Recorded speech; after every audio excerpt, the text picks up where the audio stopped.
How old were you when you started working for Maskell? 16. And I did that till I graduated. And you mentioned that it was supposed to be a couple times a week, but he'd call you back out of class. Do you remember about how long each session would be? The problem is that once the Coke started coming, I really didn't remember a lot. And I've always wanted to know what was in those Coke. And Abby has provided some information on that, but I really don't know how long. But he could get me out of anything. Did you work for him up until the time you graduated? I did. Were you getting paid for it? I was. How did that work out? It worked out well. I had 3 jobs, and then I worked full time during the summer all the time. So I made a lot of money. But he paid you out of his own pocket or from the school? I don't know where the money came from. I'm sure he had a budget. I'm sure that it was cash. And I think it was cash. Yeah. And I'm sure that some of those records are the ones that ended up with the Gravedigger. And I would think that they would be some of those records that went there. Was it just you and Maskell during those times? Yes. Now, whether anyone else came in and whether I was not aware of that through drugging could be. But unlike Jean, I'm not aware of that. Right. After the Coke happened, I definitely get that. Do you think that the documents that you wrote, do you believe that they were a part of the boxes in the cemetery? I would think there's a strong likelihood that they are. I think that I'm not quite sure why he was creating such documentation. To me, it doesn't really reflect well on him to be taking girls to the gynecologist, but for some reason he was doing it. Right. But he was a sick man. So there was in some way that this was making sense to him. In those moments when you started doing the dictation work for him, in your mind, do you think that the fact that he did have the education in psychology, do you feel like that had some impact on you feeling like the work that you were doing was okay? I do. And the other thing is that I grew up in a family that my father was very simplistic in terms of the way that he looked at Catholicism. It was the nuns and the priest said, you did it, you did it. And so there was a blind faith in the Catholic religion that permeated that generation, and that was being handed down to us. That doesn't exist anymore, but that certainly did exist in his mind's eye. And so they could do no wrong. That was the way we were taught. I grew up as a little girl that wanted to be a nun. You know what I mean? We all did at one point. We really put them on a pedestal. And that's the way that he was able to run that school. The way that he was not the principal. He was not in charge. But he was in charge because he browbeat every woman that was in that school. So that was the legacy not only of that blind faith that allowed them to take people like me and do whatever they wanted with them, but also for him as a male and interacting with the females there to have that kind of power. He was just the chaplain. He was just the counselor. But in my Catholic faith, when I was in my grade school, the nuns all lived in a little cinder block house that was super tiny, and the priest lived in this huge house, and he had 3 servants. So that's how I grew up, knowing how the men of the faith were treated and how the women of the faith were treated. So that's the way it was. Did he ever mention to you about his strong desire to know more about psychology? Because it seemed like he almost had an obsession with psychology. He didn't say that, but he certainly practiced it. Definitely I was being psychoanalyzed, both in the tests that he gave me and the conversations that we were having. And definitely he thought himself a practitioner and that he was good at it. And that's what he was here to do. That's what he was there to do, was to practice on the student. And I don't really think that he didn't really have a degree. I don't think. Maybe I'm not quite sure what he had, but he really wasn't. Yeah. Shane, correct me if I'm wrong, but he did have a degree in school counseling. Yeah, right? But school, that's not real counseling. No, it's not. That's not counseling. And I'm but wondering, he thought he was. Yeah, I'm wondering, do you know if your sister Was it Keough when he was still there? He left in 75. I think she was there, but she had no interaction with him. So he didn't seek her out. No. And you would have been like the fall of your junior year when Sister Cathy went missing and then later was found. Yeah. Did you ever make a connection between her murder and Maskell, or where was your head on all that? I was a senior. You would have been a year behind me. I didn't really know about any abuse allegations. I wasn't even aware of my own abuse. It didn't even start to dawn on me until after I left Keough that something really wrong had happened there. And so it didn't, no. I did not have any kind of clue as to what was going on. Did you know Cathy? No. You didn't have her you wouldn't have had her for class? No, I did not have her for any classes. And as I say, I was not aware of what was going on, even to myself. Did speak with someone earlier in another podcast episode. She was also in The Keepers. She was the professor at the time. I believe she was at Loyola when Father Maskell started taking postmaster classes. So if I remember correctly, I believe he did have a master's degree. And he was expressing his interest in obtaining a PhD at some point, which I don't believe he ever obtained that. The next question that I had was, what type of impact did your experience with Father Maskell have on your life? I just went into a tailspin after that. Unlike the rest of my family, they had very normal lives. Everything went well for them. I was the complete opposite. Quickly, right after high school, I moved out. I quit college in the first semester. I married early, and I married a person who was on their own, was a renegade and running away from problems with their Catholic faith. He had been in the seminary and come out of the seminary, and his family was very disappointed with him. So we got married, knew very little of each other, and got married and then got divorced very quickly. And I ended up with a daughter, no support from him or anything like that.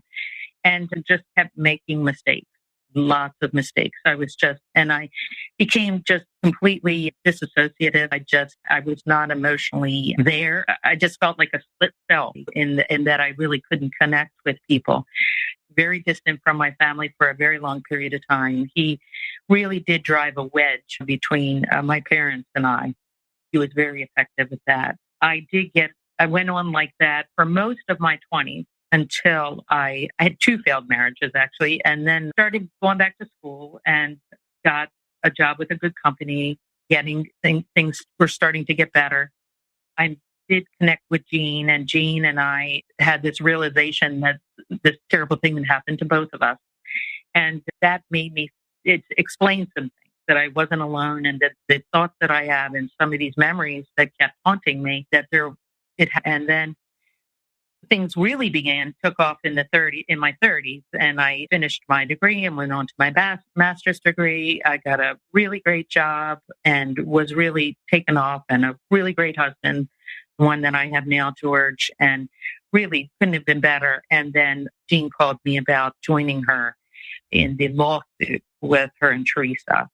And then I said no, which I truly regret to this day. But I said to her, for the first time, things are going well. Finally, my life's on track. I can't do this. I can't go back and relive all this and start digging all this stuff up. No sooner had I done that, but it was as if a Pandora's box had just been opened. And I just had debilitating panic attacks and anxiety disorders. I could barely function.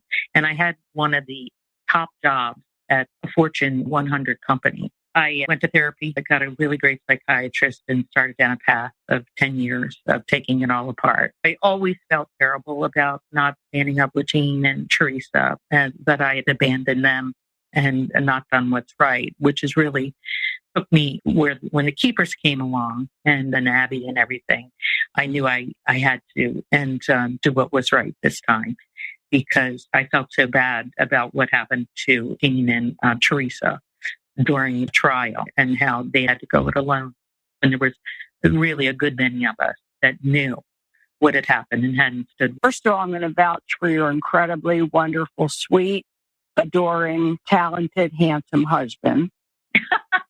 For the listeners out there, George Knipp is like the best guy in the whole world, and he plays guitar, and he hung out with my niece who was trying to play the guitar, and Lil, you hit the jackpot on him. He's just a really wonderful guy. You know that, I think, right? For all the terrible things that happened to me in my life, that suddenly the skies opened and they said, okay, we're going to give you a break here. But look at you, where you are. You're like so normal. You shouldn't say that. Well, I wouldn't say you're quirky. But I'm extremely disassociative. Yeah. I can't say anything about that. But I do want to ask you what nobody is going to fault you ever. They better not, for turning down the request from either Jean or Teresa to get involved in that lawsuit, because you had your own issues at that time. I do want to ask you why you did decide to be part of the Keepers, besides the fact that I dragged you into it, even in the middle of your arm surgery. I probably was too persistent, but can you talk a little bit about what made you decide to go ahead and be part of the series? I think when you have something like this in your past and you have an opportunity like this Keepers, it's a gift. Because first of all, when you try to tell people, and there's many times when I tried to tell people about the abuse, most people don't want to hear about it. You can see it in their eyes, and they give you a look and it's, oh, you're going to tell me something horrible. Please don't put that on me. And it really is putting something on them. When you share with them something horrible that has happened to you, then you transfer it to them. And I have done that before to people and stopped because I could see that it was going to hurt them to do that. The Keepers, people believe us suddenly, where we see all around us when we hear people come out and share their abuse, how oftentimes they're told they're not believed, they're not credible, that didn't happen, and all this kind of stuff. But suddenly we were believed. And so that is the greatest gift that could ever happen to someone like me and the others that have had that, because we struggle so much with the shame, with the silence, with the fact that we can't tell. Yet we silently walk around wounded and not being able to bring it out. And it's only the light that can make it better for us. It's only telling our truth that can heal you. Because if you never say it, if you never bring it out, then there's this big part of you that no one ever knows about. And you can't ever be fully you. That was the greatest gift and I was petrified the entire time because of that shame. I've carried that shame my whole life, even though I didn't deserve to, even though it wasn't me. It doesn't matter. It's that thing that happens to us when someone like him puts that on us. We carry it then, and we carry it so long. And it's only, I think, it certainly, I see time and again that it's women of our age that finally let it go and finally are ready to get rid of it. But it should. And then the outpouring after Keepers of so many women coming forward and praising me, it was almost painful to have that happen because I didn't want accolades or anything for it. I didn't want to be praised for it. I just wanted it to be known and it to be better so that other people will come forward and so that we all don't have to suffer and sue all the time for something that wasn't our fault. It was the biggest gift. And I thank you, Gemma, for your part in bringing that all to. I don't know who to thank for bringing you into my life. Both you and George, I trust you implicitly. And I just, even though we don't see each other as often as I would like to, right, feel so close to you both. And I think it's just because we have a lot of, we bonded and we understand each other, but I appreciate that. Lil, you've had a mediation settlement with the Archdiocese, and you've actually met with Bishop Laurie. Can you tell me a little bit about that? Yeah, I thought the mediation settlement was truly awesome. I really think there has to be a better way to do it than the way that they did it. First of all, there is no clergy member there. you go around, you tell your story, and they sit there very quietly, and they all are very pious looking and very sad-eyed, and they're rather sorry, but of course, they don't admit that anything really happened. They won't do that, but they do all that, and it's lawyers, nothing but lawyers. And then after all that goes on, and then you separate into the other, this is the mediation part. Then when you go into the other rooms, and they're very careful before you get to the mediation part and the separation, that no amount of money can make this okay. Money can't make this okay. All right. So they're very careful in saying that. And then at least with me, they came with their first offer was so rock bottom low. I sit and I threw the thing on the floor and I just said, "You insult me." And the mediator, the judge, couldn't have been a more gentle, nice man. And so I didn't mean it for him. Mm-hmm. For them to go through all those nice and flowery language and then come back with something like that was just truly, and I made sure that they knew it. But then we go 5 hours back and forth and just this incrementalism where it's just you just fight for every inch. And of course, our situation with the lawyer that we had, he was just the worst. He just really was the worst. He was so disengaged. He never spoke up. He never did anything. He didn't fight for us at all. At one point in time, I said to him, "You are going to say something, aren't you? You are going to say something on my behalf," because he just said nothing. It was me speaking to them the entire time, fighting with them. That in of itself, I thought, the way that they could improve it, first of all, was to have a priest there. To have priest say, "We're sorry, we failed you. This was wrong. This should never have happened." But there is no one there. The only one they had was the supervisor of child services or whatever. And that to me was just not high enough. But we go 5 hours. We're into Friday night, rush hour, 6:00. And it wears you down. That's all it is, just to wear you down until you will stop. And so I felt very used and abused. After that, I felt disrespected. I felt this is all just a numbers game for them. And they will just keep on keeping on until they wear you out, and which is what they do. And it really made me feel horrible after that was over. And then Lori, everyone had gotten a letter that said they have an opportunity to meet with Lori if they would like, and no one did. And so I thought, yeah, I do want to talk to him. And that same person, what is her name? Gemma, the one that's the supervisor of the child services. Child protective, Jerry Burkhart? Yeah, Jerry Burkhart. Yeah, the one that sits on the opposite. Yeah, the one that sits opposite the client.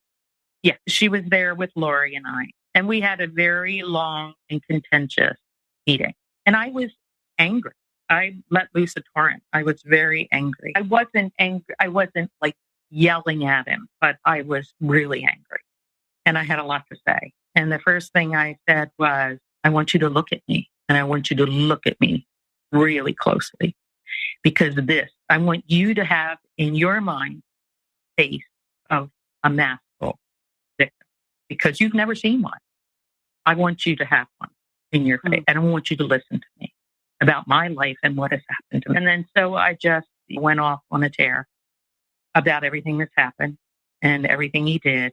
And then I knew his background, of course, and he had been doing the same thing in another archdiocese, protecting the church and all. And he was slippery and saying what he's going to say. And then I said to him at one point, "When you get together with your bishop friends, they must be all high-fiving you."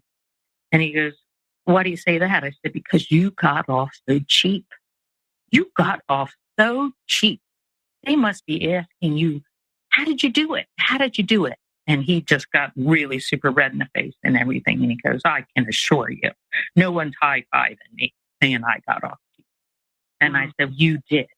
You really." And I said, "Suppose someone committed the most heinous act you can think of against you and violated you in the most heinous way, and then came to you and said to you, 'No amount of money is going to make up for this. So we just want to say we're sorry.' How would you feel about that? How would that make you feel?" Mm-hmm. And he gets redder and redder. You know what I mean? I said, "I ruined my daughter's life. I ruined my life. I'm still feeling without come out of this. So I don't want to hear that crap from you when you say that. Money does matter. It can make up. I spent 10 years going to counseling, 10 years paying a psychiatrist. I have screwed my daughter's life up in more ways than I can count. I could do something for her with the money that you would give me, but go into mediation and push and pull for every single dime, every dime.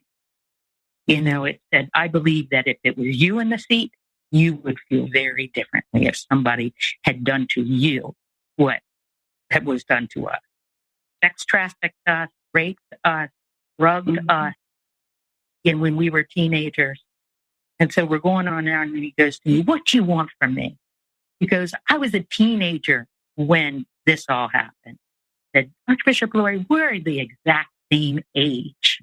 I bet your teenage years were a whole hell of a lot better than mine were. Lil, are you aware that you are the only mediation client that we know of that actually met with him? Oh, I know. And he couldn't wait for me to leave. You know what? Right now, I don't know if you realize this, but everybody that's listening to this right now, they're all going, you go, girl, or they're applauding you or clapping, I'm sure. I felt like I was saying it for everyone. He invited you. You took him up on the invitation. The other thing I said to him was, I said, in a couple of months, a movie is coming out. A series is coming out. The Keepers. Have you heard about it? And this is in January, before it came out. And he goes, I think I've heard something. And I said, you better get ready. And he says, what do you mean by that? And I said, you could be a hero. He says, what does that mean? I said, you could release the document from Maskell and get ahead of this. And so that when it hits you, it's not going to be as negative as it's surely going to be. I said, I'm in PR and marketing, and I have defended my corporation from some really negative things. You're going to hit the wall when this thing comes out. So you could get ahead of it. He goes, I'm not interested in being That's what he said. Has anybody invited you to run for office? I'm serious. To run with you or be your manager. We'd be great. No. This is enough. It's too much. There's too much. I sit and do art now. I don't have all that. He needed to get that out to him because he needed to. And so he needed to know it. Him sitting there in his little ivory tower, all way far away from the work they're doing down there with the mediations and all. He needed to know it. It made me feel better when I walked out. I'm sure I would have too. I had a previous conversation with Sean Kane from the Archdiocese, and one of the things that he said about the mediation process, which I had never heard before, so I'm wondering if you can tell me if this was true or not, is that they understand the financial strain that getting an attorney that they require for mediation. You had to have an attorney to enter into a mediation with them. He said that they give you the money separately from the settlement to pay for that attorney. Is that true? No. It comes out of your settlement. That's what I thought. Do you remember by chance the percentage that you have to pay the attorney out of the settlement? It's 29%. And I remember that because it made me think that's almost a third. Yeah. It's a bunch of crap is what it is. Yeah. Yeah. They don't pay for it outside. And they give you 2 years of counseling. Even if you need more. So I only give you 2 years of counseling. They won't reimburse you for any counseling that you had before. Which is crazy because all of you that I've met have had to have therapy throughout your life because of what happened to you. Sure. And it's not retroactive, which is wrong. Right. And it's all at the age that we finally got to this mediation. Of course, we've all had to have counseling before. Yeah, here's the 29.5%. There you go. The other thing I thought was really strange is that the Archdiocese offers free counseling for as long as you need it, as long as you use their pastoral counselors, which is saying, okay, we're going to have the people that did this to you counsel you. No. So that's really ridiculous. how do we even answer that? Yeah. Where are you now in your life? Can you share with us like anything? I feel pretty good right now. I think the keepers, it did me a lot of good.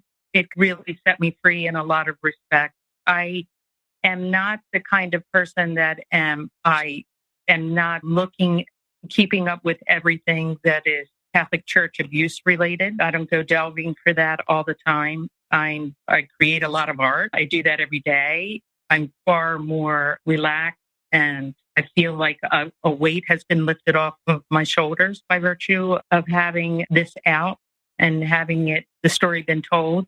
I think that's because what happens with these kind of situations, it becomes a huge part of you. And to have to hide it, it's like you're not really being you when that occurs. And so it did me a huge favor by bringing it to light. This is a personal request, but once this is posted on the Out of the Shadows podcast page, would you be willing to send me some photos of your artwork so that other people can see what you're doing? Because Sure. I've had the privilege of receiving cards from you that you've created, and you were here at my home, and we sat, we drew, and we sang to Pandora, and it was like so mellow. And I just think people would truly appreciate being able to see the gift that you give all of us, among many others. So, yeah, if you could send me some photos, and then I can post those. Are you selling any of your artwork? No, I might do it later on the year. I'm just trying to develop a muscle about it, where I'm sitting down every day and doing it. So I'm creating just a lot of pieces, and then I'll see where I get after that. But just for the joy of it and the peacefulness that I get from it, and it makes me happy. Isn't retirement wonderful? I know it's what I always dreamed of doing. I always wanted. I started out life as an artist, and so now I'm ending it up. It's fun. And I met your wonderful brother-in-law. He framed 2 of my paintings. Oh, so good. That was nice. Yeah. Art studio, everybody. Wonderful. I'm glad you met him. Yeah. And is there anything at all that you would like to say? Any message, any words of wisdom, suggestion, recommendation for anybody that might be listening? Yeah, I think that when women step forward in these kind of situations, I mean, it is with a lot of pain, and it is with it takes a lot to get them there. So it's always so painful when people will say things like, that never happened, or why didn't you come forward a long time ago, and all this kind of stuff. I hope that when all the kindness and love that has been shown to all of us through the keepers, I hope that people will keep that in their minds when they hear of other people coming forward and extend that same love to them, because it's a scary and shameful thing that people have to go through in order to the light. And so that's what I would say.